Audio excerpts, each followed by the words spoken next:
Hello and welcome to Circle Time, the Early Years podcast. I'm Glenn Denny. On this edition, I'm so pleased to welcome the Director of the Institute for Science of Early Years at the University of East London.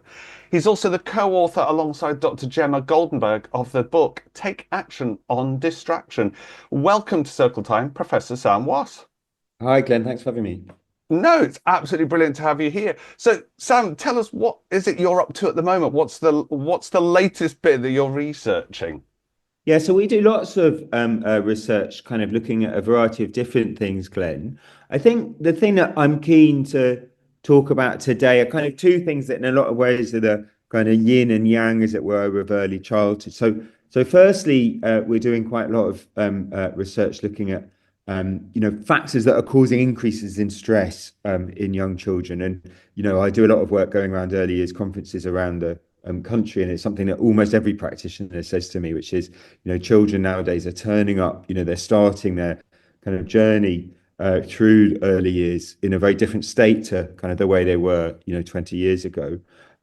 Not just in terms of kind of language and communication, but also particularly in terms of the areas that we look at, which is kind of stress and concentration, and the kind of relationship between the two. So what I was quite keen to talk about today, if it's okay, Glenn, is, firstly, just really quickly to start with some of the stuff that we think is causing the problems with that. Particularly some research that we're doing looking at early screen use and how that's affecting children's stress. But then also to spend most of the time talking about, what I think is a really good practical solution to that, which is, outdoor play, and particularly risky play, and spending as much time as you can outdoors. So both of those are very, very evidence-based as good solutions to these problems that a lot of people are finding of, behavioral dysregulation, problems in concentrating, kind of more oppositional type behaviors, and that type of thing, which we all think are all kind of come down to this kind of increase in kind of stress in children. So does that sound okay to just talk you through a bit? Yeah, that sounds brilliant. Yeah. So where did this all start from? Where did this kind of research originate? So, yeah, I mean, I think I got interested in screens initially from watching my own kids, actually. So one of the things that, you know, I've sparked my interest was, like most parents of kids, a few times when kind of desperation got the better from me. I was on a long haul flight and with my daughter when she was 18 months. And she'd been climbing all over you, the way they do, for about 5 hours, and I just couldn't deal with it anymore. So I just whipped out an iPad and put on Coco Melon, and it's amazing. They just go from the effect of screens on kids. It's just astonishing. They go from being hyperkinetic, completely incapable of sitting still, to just completely motionless, glued on the screen. And the thing that particularly interested me, Ken, was that she didn't. I was watching her thinking, do you actually have a clue what you're watching? Is she understanding anything of what you watch as an 18-month when you're watching these kind of nursery rhymes on screen? And she didn't have much language at the time, but I tried to talk about it. She couldn't tell me anything that she was watching afterwards. Even for quite a long time, she couldn't tell me anything that she was watching afterwards. But why was it then that she was just keeping her eyes so glued on the screen? This is what was fascinating me. And basically, in terms of kind of attention mechanisms, so in terms of how we pay attention, there's basically two kind of mechanisms for how we pay attention to things. One, which is an automatic mechanism, which develops very early, which is basically whenever there's movement anywhere in our visual field, we pay attention to it. Yeah. And we've developed like this because it used to be very useful for us. 1,000 years ago, or 10,000 years ago, life was pretty dangerous. There was a lot of stuff out there to eat us, and we had to chase after our food to eat it. So it's very useful for us to have that. Whenever there's something moving in my visual field, automatically a little warning signal goes off in my brain saying, pay attention to the movement that's happening. Nowadays, of course, it's not at all useful because there's very little that's dangerous or threatening in our environments, and we never have to chase after our food to go and eat it. We just have to go down to Tesco to buy it. But we still have this kind of early developing mechanism in our brain. So that, in a short, was why I think her eyes just glued on the screen. Yeah, it wasn't because she was interested or anything like that. It was because there's this very early developing mechanism that says there's movement happening, pay attention to it. And Coco Melon and all of these YouTube channels are very skilled at designing content where there's always something happening, there's always something moving. Okay. What it wasn't though was the other route to paying attention, which is comes from a very different part of the brain. It comes from this bit under the forehead here, the frontal cortex, which is the slowest part of the brain to develop. And that's kind of comprehension driven attention and kind of volitional attention. So if I want to pay attention to something, then that's how kind of I focus on it. So we basically got two things that are always pushing and pulling, the environment, which is trying to pull our attention one way or the other, through things like movement, and our own kind of desire to say, no, I don't want to pay attention to that. I want to pay attention to that. Yeah. And basically in an 18-month-old, still in a 5-year-old, their ability to say that this top-down bit, the bit under the frontal cortex, is much slower to develop. So their ability to say, I don't want to pay attention to this, I want to pay attention to something else, is very rudimentary. Yeah. So that's one thing that got me, interested, thinking like she's just being stuck on it. She doesn't necessarily want to be looking at it. It's this kind of pay attention to movement mechanism that's keeping her attention on the thing. But the other thing that I noticed, and again, virtually every practitioner who don't tend to watch so much screens in practice, but certainly at home, will notice is that she was really irritable afterwards. Yeah. And they still are. We let them watch. They're 4 and 6 now, and we let them watch half an hour of telly yesterday morning because my wife and I had some life admin jobs to do, and they're irritable as anything. And again, everyone notices, and I was like, why? So, and the reason that we're now doing some research on this was because of this other kind of mechanism, which is basically our brains are prediction machines. Yeah. So constantly, the bit under the forehead here, the frontal cortex that I just mentioned earlier, is basically as we're watching anything, or as you're listening to me talking, your brain is constantly generating this very fast predictions moment by moment for what I'm going to say next, yeah, or what you're going to see next, yeah. And basically your frontal cortex, this bit under the forehead, kind of is always guessing really, really fast, sending signals saying, I think what's going to happen next is this. And then the bottom parts of the brain are processing, saying, this is what I'm actually perceiving. And then we're looking at the relationship between the two and saying, well, I was expecting to see that and I saw that. And then that's how we learn. Yeah. So all forms of learning, but also just like seeing and acting in every day is this prediction. Yeah. So the other area that I was interested in was, so we know that kids' brains are much slower. Yeah. They've done experiments that the fastest that an adult can see is 10 frames a second, whereas the fastest that a 15-month-old can see is 1 frame a second. Yeah, so anything that's been and gone in less than a second, they can't process. And there's lots of other evidence that kids' brains are much slower. So I was interested in this. Okay, the content on this Coco Melon is happening quite fast-paced. Yeah. Because they want always to be movement happening, for reasons I just was saying earlier. But is it the case that her brain can't keep up with what is happening? Yeah, because the content is happening too fast. Yeah. And the reason that that's important is because we know from lots of other research that if stuff is happening too fast, yeah, if my environment is unpredictable, we go into this high stress mode, high alert mode. Yeah. And again, this is something that used to be useful for us. That's why we have it. Yeah. If I'm, 10,000 years ago and stuff is happening too fast, yeah, my brain can no longer predict what's going to happen next. It makes sense to go into okay, I must be in a dangerous situation. So my stress goes up. My heartbeat starts to go faster because I'm readying myself to respond to something fast and unexpected, et cetera, et cetera, et cetera. So again, we've got a mechanism which has been around for a very long time because it used to be useful. But now we think very possibly kids watching stuff that is too fast paced for their brains to predict what's happening next. Yeah. And that is putting them into this kind of high alert, high stress mode, which is why they're ratty as anything when they come off screens. Yeah. So that's basically some research that we're just setting up. It's very, to actually prove that idea, Glenn, it's really, really hard. We're doing a lot of kind of research, tracking their brains, to look at how their brains tracking information in real time. And there's some really, really, really tricky neuroscience in it. That's why nobody's really tested this idea before. But we've just got some money from the Leverhulme grant to do a 3-year project, kind of looking at this. So yeah, invite me back in 3 years, and I might be able to say a bit more about that. Um, but yeah, I mean, if we can talk a bit more about that, or we can go on to, what in a lot of ways is the solution, I think, to that, or certainly one of the solutions to, kids watching a lot of early life screens, kind of getting high stress. And the solution to that is kind of outdoor play and risky play. Well, certainly one of the solutions. Or do you want to go and talk about that, or do you want to stick on this a bit longer? We'll stick on this for a bit longer because it's quite interesting learning about, the different ways even like almost the historical ways that our brains are wired and the way they're responding in the modern world to it as well. Yeah, yeah.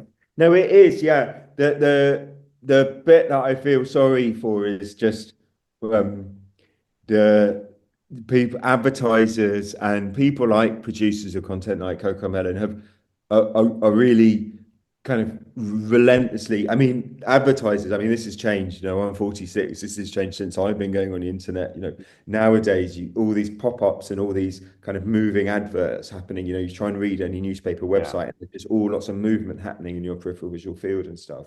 Um, and that's all been done from a very, very neuroscience informed. We know how attention works, and Hmm. that's why moving adverts cost 20 times as much as a static advert, because everything is designed to be as hard as possible for us to ignore. And YouTube are terrifyingly good at channeling a child's attention. So you actually have, you feel like you're making the choices when you're watching YouTube, but in fact, your attention is being incredibly carefully controlled. They know where they want you to be looking next, and that type of thing. And it's all from this kind of understanding that they've invested a lot of money in, about understanding how our brains have evolved over lots of times, over a long period of time, to pay attention to particular things in our environment. So it's very much a question of just, you know, advertisers and kind of tech producers are finding out about these very deep-seated mechanisms that used to be useful and now aren't anymore, and they're exploiting them for their own kind of means. Very little we can do about it. No, there is that bit. I mean, I've seen it on various documentary programs and things that I've watched, and they talk about even for adults, not so much for children, but for adults, when placing certain things in the supermarket, it's down to it's using the brain, it's using the eyes, where the higher value items are right in your vision there. Yeah, And there's a yeah, lot of psychology, which you wouldn't think in like your everyday life. Psychology of going to the supermarket. yeah, It's yeah, bizarre. yeah, So if they're doing that to adults, yeah. the same obviously must be happening with children then. Yeah, and particularly, I think though the one area where I really don't think there's enough appreciation at the moment is just how differently, children's brains process things than adults, particularly how much more slow paced they are. The child's brain is this big, messy, wired jumble of over connections. Yeah, so we go through this process where all of the neurons kind of branch out and they make connections with other neurons. And the number of brain connections that we have in our brains kind of peaks somewhere between about 2 and 5. And then, it goes down after that. But because of that, children's brains process stuff, very differently. And in particular, they're much slower, and they're much more kind of inefficient in how their brains talk to one another. Um, and this idea of just, the modern world is getting faster and faster and more relentless at pulling our attention one way or another. Um, and the bit that I really feel sorry for in that is the young kids, because, just imagine just that your experience of reality was just sped up 10 times. Yeah. Hmm. That's what the modern world feels like for a kid. It's not they're experiencing the world at the same time, but their brains are processing stuff 10 times slower. Yeah. So imagine just putting a fast forward, and that's how life is happening, like all this blur that's happening in front of you.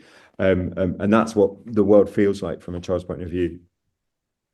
Yeah. I mean, it's quite scary as well that, everything's happening so quick and we're being bombarded with messages. And even like you say, when you visit even websites like YouTube or whatever, they're still flashing, adverts pop up and all that. And there's so much going on. It can stress children out, can't it? Yeah, definitely. So that is the area where kind of it's hardest to measure kind of long-term trends. So maybe I should have said at the beginning, but I use this word stress a lot. So what we're actually measuring in terms of stress is kind of bodily stress. So you ask kind of people what is stress, and you get 50 people putting up their hands, and about 25 will say stress is me not being able to sleep at night because I'm lying in bed at night worrying and thoughts are going through my head. I know I've got an officer inspection, whatever coming up, that type of thing. So what we call kind of psychological things, so thoughts and feelings. And then other half of people will say, for me, stress is a stomach ache. My palms are feeling sweaty, a dry mouth. The feeling of my heart pounding inside me. And stress is both of these things. It's both something in the mind and in the body, and we know that they're very interrelated. Yeah. We can't obviously measure kind of psychological aspects of stress in young children. We work a lot with babies, and obviously you can't ask a baby to tell you how they're feeling, Yeah. but we can measure the bodily signs of stress. So what we're measuring is basically what we call the fight or flight stress system. So just as I mentioned earlier, when you're in a situation where there's stuff happening too fast, and your brain can't make predictions about what's going to happen next, you go into the fight or flight system, and it's basically your heart starts to beat faster because your body thinks you're about to actually be fighting or flighting. You start to sweat because you're expecting to do exercise that's going to cool you down. Your mouth gets dry because you're conserving water, because you think you're going to be doing a lot of running. You get a big release of glucose, a big kind of increase in glucose breakdown in the muscles because you're expecting to do a lot of running, that type of stuff. So that is kind of short term what we measure. And there's good evidence that screens in particular put us into this fight or flight mode, just as being outdoors is very helpful at getting us out of that quickly. We'll get onto that in a second. But what's harder to measure is the long-term aspect. So are stress levels increasing historically? Yeah, just because our stress levels go up and down during the course of the day, and it's very hard to be sure. And they differ a lot between different people. So we measure heart rate, but someone who's smaller just naturally has a higher heart rate. Anyway, there's a relationship. Hummingbirds have got really fast heartbeats. Elephants have got really slow heartbeats. And kids, it's the same for us. So the smaller we are, the faster the heartbeat. So it's very hard to be sure are stress levels going up over time. And that's one of the things we're going to be looking at. But we think, certainly from rates of stress-related problems, yeah. So, oppositional defiant disorder, ADHD, that type of thing. We think that there's good evidence that it's likely that stress levels are going up over time. So that's what we're measuring basically. So we're looking at kind of like we've looked at what almost the input, isn't it, which are the triggers. But what can we do to kind of, I'm not going to say solve all the stress problems because I don't think we'll ever do that. But what can we do to reduce that stress on our young children? Yeah, so there's lots of different things that we can be doing. We do research on things like physical contact. So for most children, not all children, they find physical contact really reduces kind of stress. Talking about it, kind of co-regulation.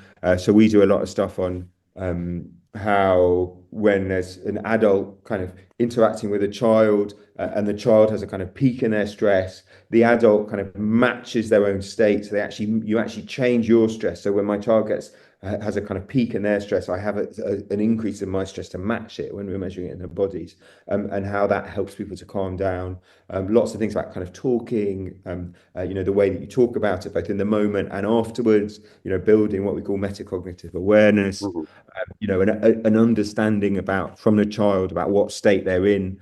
We're not born understanding what our emotions are. I still have to tell my kids regularly what they're feeling at a particular time as a way of helping them to gain self-awareness about what they're feeling. So that type of thing helps. But the one thing that I'm quite keen to talk about is some research we're doing on outdoor learning. So just spending time outdoors, and how that affects children's stress. So this is actually a project with Gemma, who you mentioned, who's co-authored this book on take action on distraction. We've got a chapter in that on outdoor learning and how it affects concentration. Gemma did her PhD on working with Newham Learning. So there's a fantastic group of about 60 primary schools quite close to us in East London. And we have, a lot of kind of child mental health problems, very high rates, some of the highest rates in the country. a lot of kind of very indoors, very urban kind of environments with a lot Yeah. of socioeconomic underprivilege. That's why we're based out there because it's a really interesting melting pot of all these different kind of early life risk factors. And we've done a project which we're actually building on in a couple of ways that I'll tell you about in a second about looking at can you deliver some of the benefits of outdoor learning to inner city children working in inner city schools where you don't have so much natural space. It's all very well, if you're lucky enough to live in a rural part of the world, or rural part of the country, or anywhere, it's very easy to let them outdoors. Working in an inner city setting, it's often much more challenging. So we've Yeah. been looking at, the practicalities of that and the effects it has on the kids. We're also just starting up a project in Hong Kong where they really have this problem quite acutely. So a lot of kind of anxiety, parental anxiety tends to be very high. Mhm. In Asia generally, it's much higher in Asia than other parts of the world. And this idea of being very protective towards children is very strong. And a lot of parents, it's very, very hard to persuade them. So a lot of nurseries, so they have a lot of very tall tower blocks in Hong Kong. Yeah. A lot of them have a nursery in them. And often the nursery's right on the top of the tower blocks, but the parents are worried about people throwing stuff from a higher tower block, so they cover the nurseries in this tarpaulin, or they have in a window. Sorry, they have a kind of room, a nursery in one of the rooms in the tower block, but they're worried about people looking in, so they cover up the screen. So we Mhm. have these very anxious parents who are insisting on kind of keeping their children really cocooned in this very, very tightly regulated, very, very controlled, very light-free indoor environment. Mhm. And they're worried about that, the Hong Kong government, because there's a lot of evidence, which I'm going to go on to tell you about, that this is a long way not the optimal environments to be sending our early childhood in. So we're just setting up a project saying, can we, how do we change parents' mind about this? It's much Yeah. harder in that part of the world than it is in the UK. But B, how can we get some evidence? What objective measures can we be taking to show that this is actually improving outcomes for the kids? So I think it's a really, really important thing. I mean, just one of the reasons why there's lots of different reasons why outdoor learning ought to be good for kids.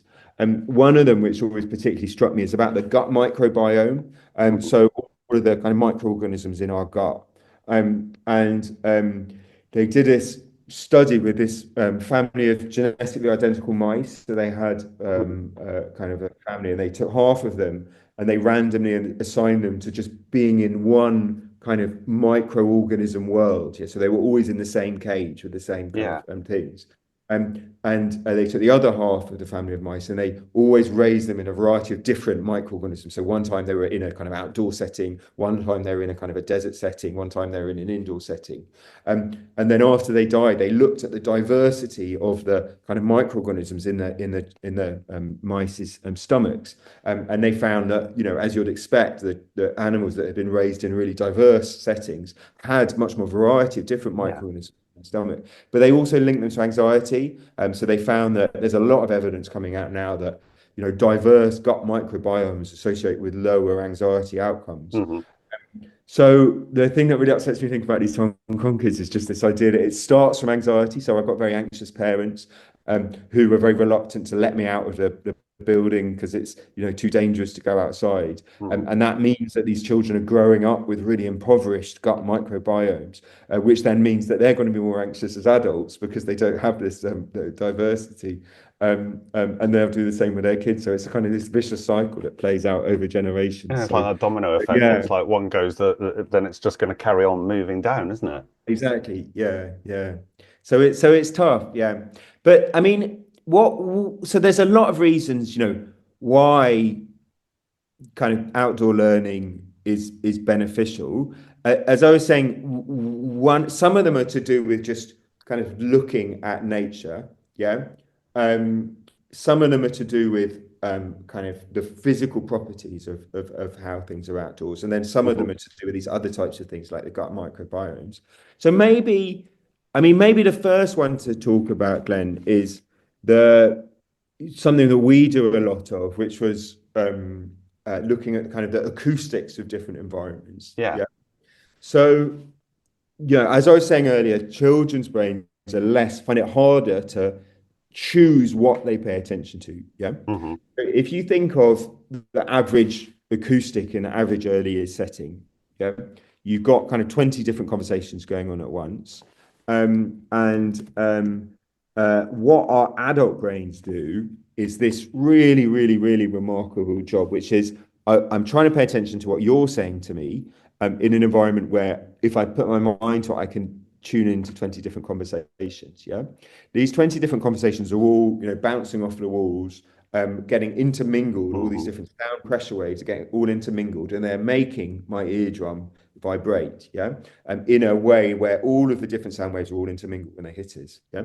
And our brains are doing this astonishing job of saying, okay, I'm trying to pay attention to the sound waves that are coming out from Glenn's mouth, yeah, and I'm trying not to pay attention to all these other sound waves. Hmm. I'm actually using my prior knowledge of language, as I was mentioning earlier, to try to guess what you're going to say next, which Yeah. makes it easier for my brain to tune into that if it is an expected thing.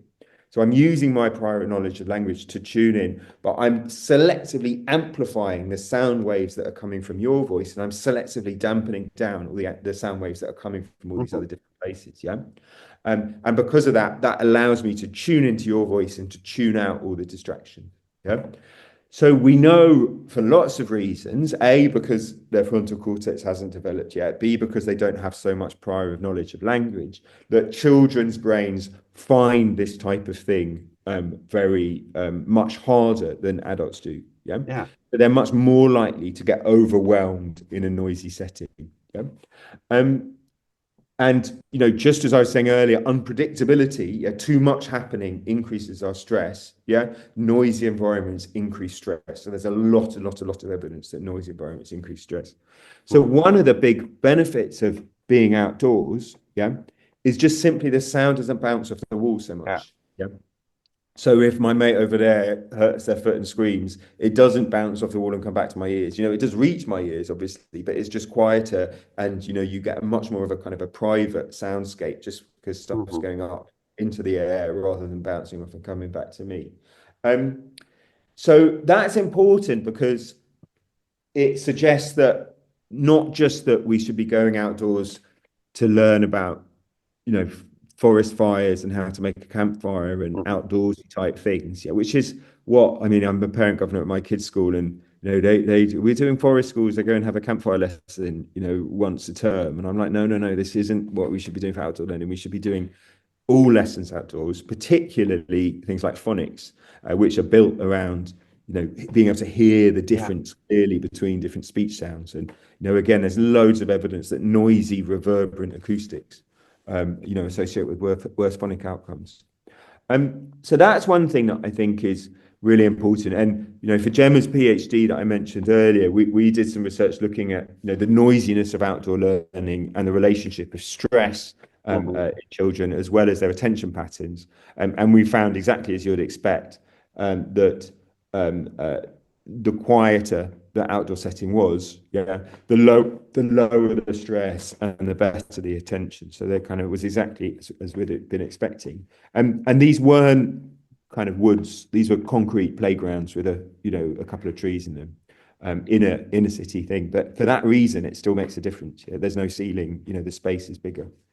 Um, so that's one of the things that kind of makes a big difference. I Hmm. mean, another thing is this idea of kind of movement. Yeah. So another thing that comes from being physically in a bigger space is that we're moving kind of much more across a much larger area. Yeah. Um, and there's a couple of reasons why that's important. So firstly, just, as we all know, and again, it's very evidence-based, exercise and running kind of triggers, endorphins and other Hmm. good chemicals that associate with better mood. Yeah. Yeah. But the other thing that I think is really important is kids' stress levels. So you do this measuring, their fight or flight system and their heart rate and stuff like that. It's very uneven. Yeah. Adults, we're quite relatively stable. I personally am very ADHD, so I'm kind of more up and down in terms of my stress levels from moment to moment, than an adult who's less ADHD. But kids, if you measure their heart rate, they generally much more up and down. much more kind of unpredictable than an adult is. Yeah. And one of the things that's useful about being outdoors is if I have a little spike, yeah, if I'm, trying to get two blocks together and I can't get them together, some Duplo blocks to stick together or something, Yeah. that causes frustration in me, yeah, or anything else, someone says something to me that upsets me, or I go up and try and talk to my friend and they just turn away and ignore me as little kids do. And that upsets me. I can just run it off, yeah. So I can just self-calibrate my own movement Yeah. level, yeah, just by just getting. I have a little increase in my energy levels, a little fight or flight, and then I can actually do some flight, yeah, to let me get out of Hmm. that, as opposed to just being cooped up. At which point the kind of the things go around. So that's one thing that's another reason I think. Again, quite a different reason why outdoor learnings kind of help with children. Um, and then I guess yeah, the last one pretty much is quite a different one actually, which is, and this is other ways that are very specific to being in an actual natural setting as Yeah. opposed to just being outdoors in an urban setting, as I've been talking about. Yeah. So one of one of the other things is that there's really good evidence that looking at pictures of natural stuff, yeah, even if it is a screen with a picture of some leaves on it, or a screen with a picture of some trees on it, yeah, as well as obviously introducing natural elements into indoor settings, yeah, there's also evidence that that reduces stress, yeah, and that's a different thing that I'm quite interested in, and we don't really know why it is that just looking at pictures of natural stuff or just having a plant in a room reduces my stress levels. There's a lot of theories about why it is. Hmm. It could be that some people think we have a inbuilt kind of association between kind of natural elements and relaxation. Other people think that our kind of processing systems, so the visual processing systems in our brain, have evolved over lots of periods of time to process, natural shapes. Yeah. So if you think about the shape of a plant or the shape of a tree, it's got it doesn't have very many right angles in it. It doesn't have very many straight lines in it. Not very many natural elements have got straight lines in it. Um, and our visual processing system has just developed over a long period of time to process these kind of bent lines and these we call them a lot of fractal shapes. You've got a lot of shapes that are kind of repeating, in nature, and those are just easier for our brains to process than the types of environment that we get in a kind of in a built environment, which, as I say, is much more straight lines, much more right angles, much kind of sharper kind of Hmm. contrast, I much was more just sharp. going to say the word sharp there, isn't it? Yeah. You get a lot of sharp lines. Um, so that's the other area that we think is potentially a very different route, yeah, to outdoor learning. So this Hong Kong project, I think there are going to be practical difficulties aside from the fact that parents can convinced that if their nursery takes their children out across the road to the park or across the other side of the road, the child might get knocked down by a car, so it's not worth it. But one of the things that they're planning to do is look at the effect of bringing in these natural elements, even things like kind of wooden play toys and that type of stuff, as well as plants and that type of thing. So kind of four very different reasons, all of them good reasons why outdoor learning reduces stress and improves concentration. Yeah. One is this gut microbiome. Yeah. Hmm. Another is it's easier for my brain to concentrate in because I'm not having a lot of information bouncing off the walls, which is very hard for a 2-year-old's brains to process. Yeah. Yeah. Three is I can move more and I can self-calibrate my stress through my movements because I'm in a bigger space. Yeah. And then four is this idea of these either learned or innate associations with nature. So that I think that's quite interesting because it's just such different reasons. They're completely different reasons, but they all combine on the same thing, which is being outdoors reduces our stress levels. It does. I mean, you're talking away there, and I'm visualizing a previous setting that I managed, which was an outdoor nursery, and comparing it to other settings I've been in, which are your more traditional kind of, not so much in a city. I was still sort of semi-rural, but they're more indoor based, and the difference between even the noise level with the children, like you were talking about the noise level there, and I was like, I used to manage a preschool room with 36 preschoolers in, You Yeah. couldn't hear anything. Nobody could hear anything because the noise level, you were all Yeah. contained. Everything was bouncing off the walls. But yeah, I had 34 children aged between 2 and 5 in an outdoor setting. And most of the time I couldn't hear anything because it Yeah. was so quiet. You Yeah. know, Yeah. I, Yeah. I, I could hear whispers in the woods somewhere, but they were all there, Yeah. you know, Yeah. and And it there is affects that. you it affects you as much as the kids, but it affects the kids much, much more than it affects you. Mhm. Like you say, we're adapted. We can kind of break down. If I need to concentrate on what one of my colleagues is saying, I can do that. But you're talking to a child, and their head's going left, right, up, down, Yeah. all around because there's too many other noises going on. And like, why would I talk to you? Because I can't hear what you're saying anyway. Yeah. Yeah. We've just got this other project with the um, Nuffield Foundation looking at the effects on language outcomes and that apart from we've been focusing mainly on the stress and the lifelong mental health outcomes, but another thing is just the effect of the language. I think it's really it's really a big deal that makes a lot of difference to a lot of kids. The other thing that I think is interesting, and we haven't got time to talk about this in a lot of detail now. I had to maybe we could talk We'll about have it to get you back for the some other next time. season. Yeah, exactly. Yeah, not to invite myself back then, but is what how kind of we do a lot of work looking at how different types of kind of setting that the average type of London kid compared to the average type of kid growing up in Mm. kind of other types of settings. So not just are they indoors or outdoors, but even if you take groups from different parts of the country and put them in an identical indoor setting, how they behave differently. So that's about the long-term effects of the built environment. And certainly London kids, so we do a lot of babies. So the mum or the dad brings the baby in, and then they'll unwrap the baby from the pram and then put them on the floor. And the minute their bum hits the floor, they're off Yeah. crawling somewhere, going off to explore something. And you go to other parts of the country, or I'll do some work in Finland, and quite a small town in Finland, and you're there and they're about to do testing, and the parent just unwraps the baby, and they put the baby on the floor, and the baby just sits there looking around the room for about 3 minutes, yeah. And then after about 3 minutes, they'll just really slowly go over and do that. And just that how high paced you are and how high paced Yeah. your experience of the world is, that varies a lot between kids growing up in different settings. And that's another part of it, as well as how you then correct for it, which is by putting them outdoors. Yeah. Well, we're definitely going to have to get you back, but unfortunately, time is up for this one. But yeah, we'll definitely have to get you back and talk a bit more about this because it is a fascinating project, I think, and there's still more to come. But no, for now, thank you so much for being part of it, talking to us about how the brain and the outdoors kind of link and the stress levels for children. But it's been absolutely fascinating. Oh, good. Well, thanks for having me, Ben. I really enjoyed it. Brilliant. Professor Sam Wast, thank you very much.